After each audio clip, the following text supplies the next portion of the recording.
नमस्कार। आज हम इस वीडियो में इलेक्ट्रिकल की और कुछ इम्पोर्टेंट ऑब्जेक्टिव क्वेश्चन के बारे में डिटेल में डिस्कशन करेंगे। और अगर आपको वीडियो अच्छा लगता है तो सब्सक्राइब जरूर कीजिएगा। तो देखो आज का पहला क्वेश्चन शुरू करते हैं। पहला क्वेश्चन देखो, potential transformer is which type of transformer. देखो जो पोटेंशियल ट्रांसफार्मर होता है जिसको हम शॉर्ट में कहते हैं पीटी, ये जो पीटी या फिर पोटेंशियल ट्रांसफार्मर होता है ये एक ऑटो ट्रांसफार्मर होता है, या फिर एक स्टेप अप ट्रांसफार्मर होता है, या फिर एक स्टेप डाउन ट्रांसफार्मर होता है, या फिर एक लो वोल्टेज ट्रांसफार्मर होता है।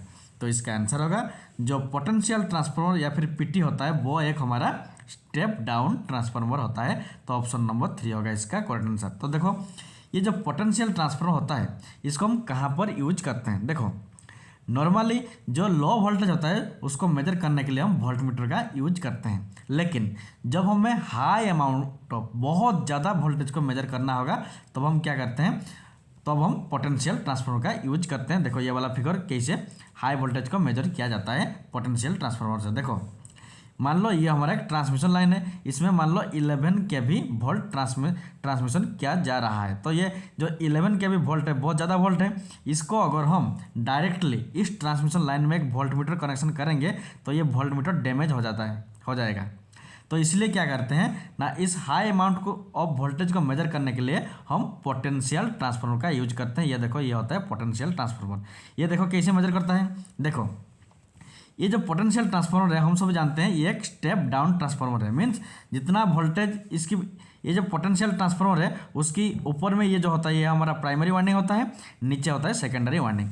अगर प्राइमरी वाइंडिंग में देखो, प्राइमरी वाइंडिंग में हम ट्रांसमिशन लाइन की 11 के भी इनपुट दे रहे हैं, तो ये स्टेप डाउन है, मीन्स हमें आउटपुट में कम वोल्टेज मिलेगा।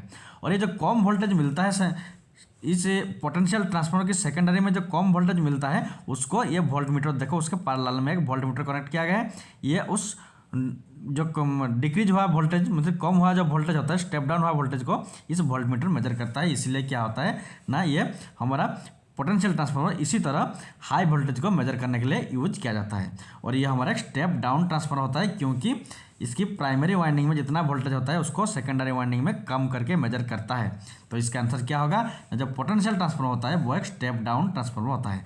इसके साथ और एक बात याद रखिए, जो सीटी होता है करंट ट्रांसफार्मर, ये एक हमारा स्टेप अप ट्रांसफार्मर होता है। ये भी आपको मेजर, यह भी आपको याद रखना होगा।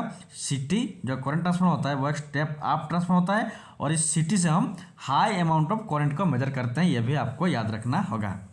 देन देखो next question, in electric current the ratio of true power to apparent power is called. देखो इलेक्ट्रिक करंट की जो ट्रू पावर और अपरेंट पावर का जो रेशियो होता है वो पावर फैक्टर होता है, या फिर फॉर्म फैक्टर होता है, या फिर फ्रीक्वेंसी होता है, या फिर पीक फैक्टर होता है। तो इसका आंसर होगा, देखो ट्रू पावर और अपरेंट पावर का जो रेशियो होता है उसको हम क्या कहते हैं, पावर फैक्टर। ऑप्शन नंबर 1 होगा इसका करेक्ट आंसर। तो देखो कैसे होता है, देखो ये बोला, देखो जो पावर फैक्टर इक्वल टू क्या होता है, रियल पावर। जो रियल पावर होता है उसको हम ट्रू पावर भी कहते हैं। तो true power divide by apparent power क्या होता है, पावर फैक्टर। तो देखो कैसे होता है, देखो जो हमारा ट्रू पावर होता है इसका फॉर्मूला क्या होता है, voltage into current into cos theta. ये होता है हमारा ट्रू पावर का formula. Divide by apparent power, apparent power का फॉर्मूला होता है वोल्टेज इंटू करेंट। अगर V के साथ V, I के साथ I कैंसिल होता है तो बाकी कौन रहता है, सिर्फ कॉस थीटा रहता है। हम सब जानते हैं जो पावर फैक्टर होता है उसका फॉर्मूला क्या होता है, कॉस थीटा होता है।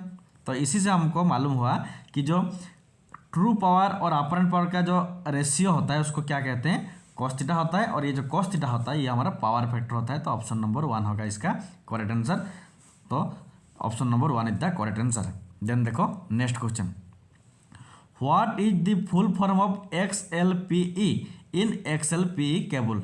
देखो जो XLPE केबल है उसमें XLPE का फुल फॉर्म क्या होता है, cross linked polyvinyl, cross linked polyethylene, या फिर क्रॉस लिंक्ड पॉलीथिलीन।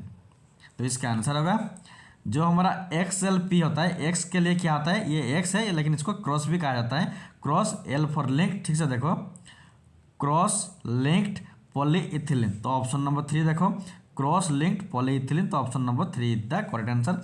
ये होता है cross linked polyethylene insulated cable. ये जो केबल है इसको क्या कहते हैं, XLPE केबल या फिर cross linked polyethylene cable. Very very important question. Then देखो next question, for a single phase induction motor the electric angle between starting and running winding is. देखो ठीक से देखो, एक सिंगल फेज इंडक्शन मोटर का दो वाइंडिंग होता है, एक होता है स्टार्टिंग वाइंडिंग, दूसरा होता है रनिंग वाइंडिंग। तो दोनों वाइंडिंग के बीच में इलेक्ट्रिकल एंगल कितना रहता है? 270 डिग्री रहता है, या फिर 90 डिग्री रहता है, या फिर 60 डिग्री, या फिर 30 डिग्री। तो इसका आंसर होगा सिंगल फेज इंडक्शन मोटर की स्टार्टिंग वाइंडिंग और रनिंग वाइंडिंग के बीच में जो इलेक्ट्रिकल एंगल होता है वो रहता है 90 डिग्री। ऑप्शन नंबर 2 होगा इसका करेक्ट आंसर। देखो ये वाला फिगर देखो, ये होता है हमारा सिंगल फेज इंडक्शन मोटर। इसमें दो वाइंडिंग, देखो ये होता है मेन वाइंडिंग और ये होता है हमारा स्टार्टिंग वाइंडिंग, या फिर यह होता है स्टार्टिंग वाइंडिंग। तो देखो ये जो स्टार्टिंग वाइंडिंग और मेन वाइंडिंग के बीच में जो इलेक्ट्रिकल एंगल होता है वो होता है 90 डिग्री। ऑप्शन नंबर 2 होगा इसका करेक्ट आंसर। और एक बात याद रखिए, जो हमारा मेन वाइंडिंग होता है ये हमारा स्टार्टिंग वाइंडिंग होता है। जो स्टार्टिंग वाइंडिंग होता है इसका रेजिस्टेंस ज़्यादा रहता है, आपको याद रखना होगा। जो स्टार्टिंग वाइंडिंग होता है उसका रेजिस्टेंस ज़्यादा रहता है, और जो मेन वाइंडिंग या फिर रनिंग वाइंडिंग होता है उसका रेजिस्टेंस कम रहता है, ये भी आपको याद रखना होगा। देन देखो next question, the electrolyte used in dry cell, very very important. Dry cell, ये देखो ड्राई सेल की इलेक्ट्रोलाइट ये चार में से कौन सा होता है? Ammonium chloride, magnesium chloride, dilute sulphuric acid, या फिर डाइल्यूट हाइड्रोक्लोरिक एसिड। तो इसका आंसर होगा इलेक्ट्रोलाइट जो होता है ड्राई सेल का वो होता है एमोनियम क्लोराइड, जिसको हम कहते हैं NH4Cl।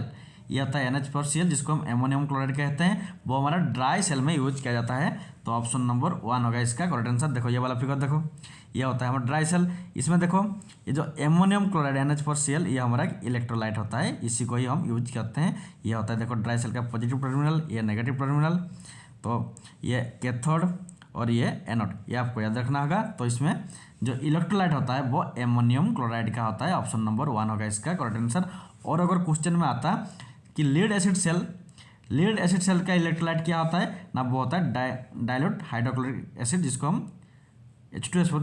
ये option number 3 dilute sulphuric acid होता है हमारा लीड एसिड सेल का इलेक्ट्रोलाइट। लेकिन ड्राई सेल है तो ड्राई सेल के लिए हमारा एमोनियम क्लोराइड होगा। तो ऑप्शन नंबर 1 होगा इसका करेक्ट आंसर। देन देखो next question, DC short generator has characteristic. देखो डीसी शॉर्ट जनरेटर का ये चार में से कौन सा कैरेक्टरिस्टिक होता है? स्लाइटली राइजिंग कैरेक्टरिस्टिक होता है, या फिर स्लाइटली ड्रॉपिंग, या फिर कांस्टेंट वोल्टेज, या फिर none of this. Very very important question. जो डीसी शॉर्ट जनरेटर होता है उसका कैरेक्टरिस्टिक रहता है हमारा स्लाइटली ड्रॉपिंग। देखो ये वाला फिगर देखो, ये स्पीड का है, ये करंट का है, आर्मेचर करंट का है, तो सीधा नहीं है, थोड़ा सा नीचे आ रहा है, ये इसको क्या कहते हैं? Slightly dropping characteristic. ये होता है हमारा डीसी शॉर्ट जनरेटर का। तो ऑप्शन नंबर 2 होगा इसका करेक्ट आंसर। देखो हम सब जानते हैं जो डीसी शॉर्ट जनरेटर होता है ये कांस्टेंट के लिए कांस्टेंट वोल्टेज के लिए, जहाँ पर कांस्टेंट वोल्टेज की जरूरत होता है वहाँ पर शॉर्ट जनरेटर का यूज करते हैं। कांस्टेंट तो होता है लेकिन स्लाइटली ड्रॉपिंग भी होता है, ये भी आपको याद रखना होगा। तो ऑप्शन नंबर 2 होगा इसका करेक्ट आंसर।